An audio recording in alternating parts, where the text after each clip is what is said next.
ආයිබෝවන් දරුවනේ සුබ දවසක් වේවා. අදත් මම ඔයගොල්ලන්ට සන්ධි පාඩමක් අරගෙන ආවා.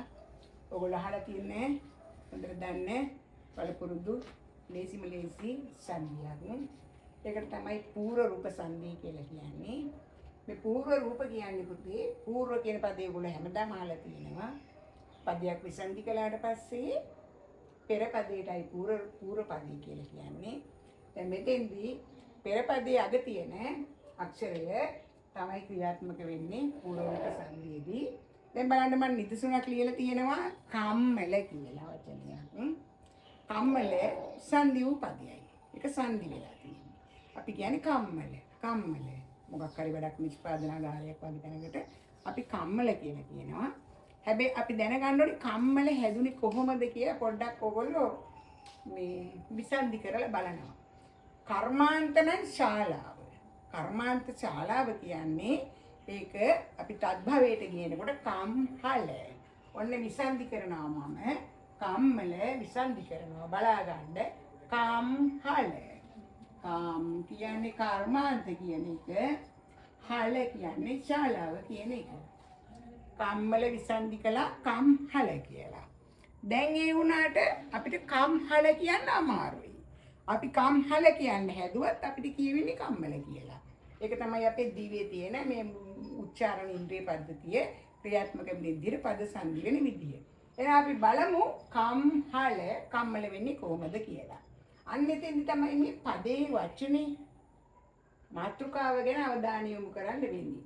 පූර්ව රූපය කියන්නේ පුතේ මෙන්න මේක. පූර්ව රූපය කියන්නේ පෙර පදයේ තියෙන අග රූපය. පෙර පදයට කියන්නේ පූර්ව පදය, පූර්ව රූපය කියන්නේ පෙර පදයේ තියෙන අග රූපය. මෙන්න මේක තමයි මේකේ තියෙන පූර්ව රූපය. පූර්ව රූප සංධියේදී වෙන්නේ පුතේ මේ පූර්ව රූපය පසු පදයේ තියෙන මුල රූපේ කරා ගමන් කිරීම. දැන් බලන්න පෙර පදයේ අග තියෙන රූපය පසු පදයේ මුල තියෙන රූපේ කරා ගමන් කිරීම.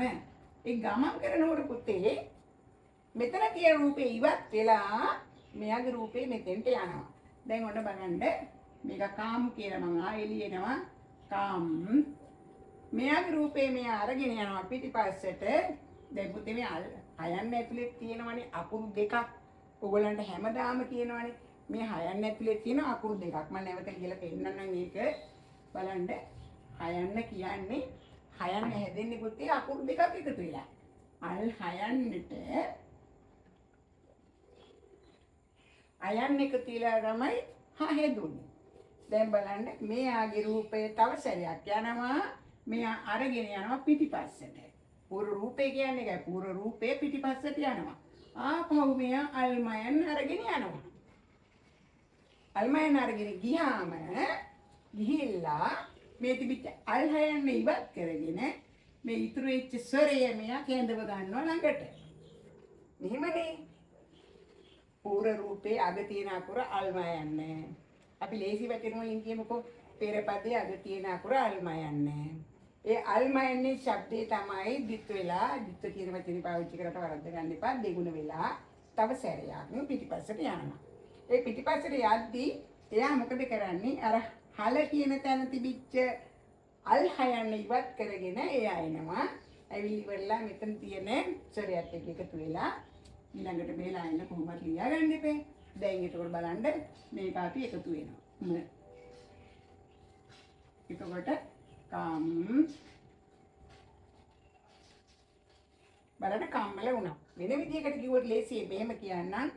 පූර්ව පදයේ අග තියෙන අකුර මේ පදේ පුරා ගමන් කිරීම. පදයේ ආධිපත්‍ය පැතිරවීම. නැත්තම් පූර්ව පදයේ අග තියෙන අකුර පසු පදයේ මුල තියෙන අකුර ඉවත් කරගෙන එතෙන්ට පැමිණීම. ඒකයි පූර්ව රූප කියන මේ නාමයේ තේරුම. ඒගොල්ලන්ට කියනවා පදේ පුරාම යන්නේ පූර්ව රූපය. එයාට උමනාවක් උනේ නැහැ මේ හයන්න තියාගන්න. එයා අල් හයන්න අයින් කරගෙන එයා අල්මයන්නම එයාගේ රූපෙම ගෙනාවා. තව නිදසුනක් බලමු. දැන් මම තව නිදසුනක් ලියලා තියෙනවා. ඔන්න ගෙත්තම් කියලා. ගෙත්තම් කියන්නේ පුතේ ගොතනවා කියන එකෙන් කරන කර්මාන්ත. ඒක ලී ගොතන කට්ටක් තියෙනවා. ගොතන කට්ටේ යම් යම් දේවල් ගොතනවා. යන්තු ගොතන්න පුළුවන්. එක එක විදිහේ දේවල් ගොතනවා. එතකොට ගොතන කර්මාන්ත තමයි ගෙත්තම්. එහෙනම් අපි එක විසන්ධි කරනකොට මේක වෙන්නේ ගෙත්තම් විසන්ධි කරන්නේ ගෙත් කාම් කියලා. ගොතන කර්මාන්ත. බලන්න. එහෙම නිකන් අර වචනේ තේරුම ටිකක් දැනගත්තොත් ඔයාට සමහර වෙලාවට විසන්ධි කරන්න ගැටලුවක් ආවත් ඒක තේරුම් ගන්න පුළුවන්. සාමාන්‍යයෙන් ගොතන කර්මාන්ත ගෙත් කාම්. ගෙත් කාම්. නමුත් මේක කියවෙන්නේ ගෙත්තාම කියලා. අපි කියන්නේ කියවෙන්නේ ගෙත්තාම කියලා. එහෙම කියවෙන්න හේතුව තමයි පූර්ව රූපය පසුපදයේ තියෙන මුල් රූපේ කරා ගමන් කිරීම. දැන් මේක මම ආපහු සැරයක් කොන්නම් පෙන්නන්නම්. මේ කයන්න කියන තැන අල් කයන්නයි අයන්නයි තියෙන බව. ඔයගොල්ලෝ දන්නවා. එතකොට මෙතන තියෙන හල් තයන්න මේ හල් කයන්න ඉවත් කරගෙන මෙතෙන් පැමිණීම. ගෙත් එයා යනවා. එයාගේ රූපේ ගේනවා.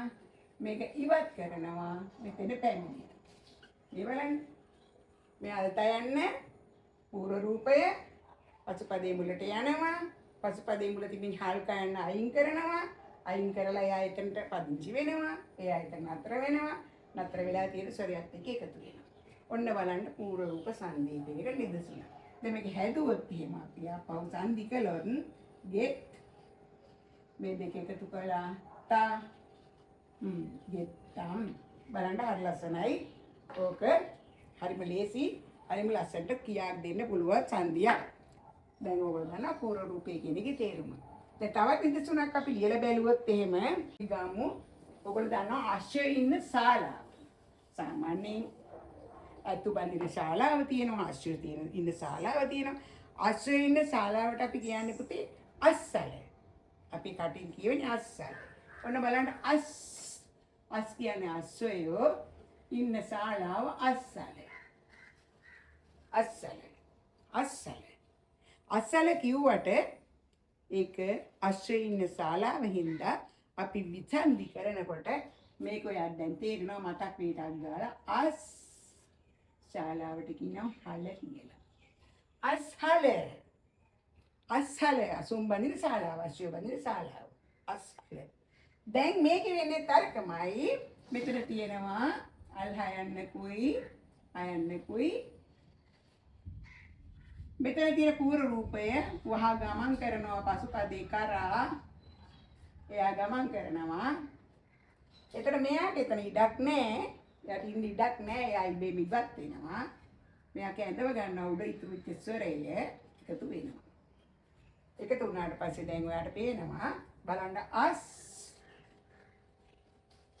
මෙතන එකතු වුණා අස්සල. ඔන්නමයි පුතේ පූර්ව රූප සංධිය හැදෙන්නේ. පූර්ව රූප සංධිය. දැන් ඔයගොල්ලන්ට පූර්ව රූප සංධිය ගැන කෙටසටහනක් ලියන්න. එහෙම නැත්නම් වෙනත් දෙයකට આવොත් ඔයගොල්ලන්ට කියන්න පුළුවන්.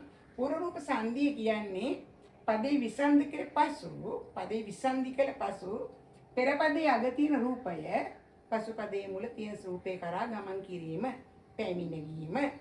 ඒ විදිහට කිව්වහම ඒක සම්පූර්ණ විස්තරයක් බවට පත් වෙනවා.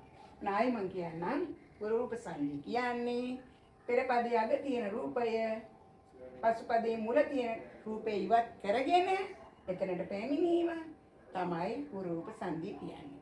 ඉතින් ඔයගොල්ලෝ දැන් තවත් හොඳට බලන්න. ඔයගොල්ලෝ සාමාන්‍ය මෙල් පන්ති නම් 10 පොතේ හොඳට සංධි පාඩම් විස්තර කරලා තියෙනවා. උසස් පෙළ ළමයින්ට හොඳට සංධි පාඩම් විස්තර කරපු පාඩම් තියෙනවා. ඒවා බලලා ඒවට වචන ගොඩාක් තියෙනවා. ඒ වචනත් අරගෙන ඒවා හොඳට පරීක්ෂා කරලා බලලා ක්‍රියාත්මක කරලා මේ වගේ ලියලා කරලා බලලා විසන්ධි කරලා ආපහු සංධි කරලා බලලා හොඳට පුරුදුනොත් ඔයගලන්ට මේක එච්චර ගැටලුවක් එන්නේ නැහැ. එහෙමනම් තව දවසක මට තව ඉතුරුලා තියෙනවා ඔයගලන්ට උගන්වන්න සංධි පාඩම් දෙකක්. ඒකම ඔයගොල්ලෝ දන්නවා ওই සංධි පාඩම් කොච්චර ඉගෙන ගත්තත් ඔයන්නේ මේ ප්‍රශ්න පත්‍රය හදන්නේ සිංහල භාෂාවේ තියෙන මිශ්‍ර සංධි වලින්.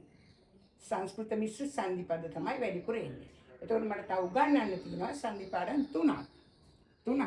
මොනවද තුන? විතර රූප සංධි උගන්වන්න ඕනේ. මිශ්‍ර සංධි උගන්වන්න ඕනේ. ඔයගොල්ලන්ට මේ විදිහට මිශ්‍ර සංධිය විවිධ ප්‍රභේදයට තේ උගන්වන්න ඕනේ. පාඩම් තුනකට මම තව උගන්වන්න ඕනේ.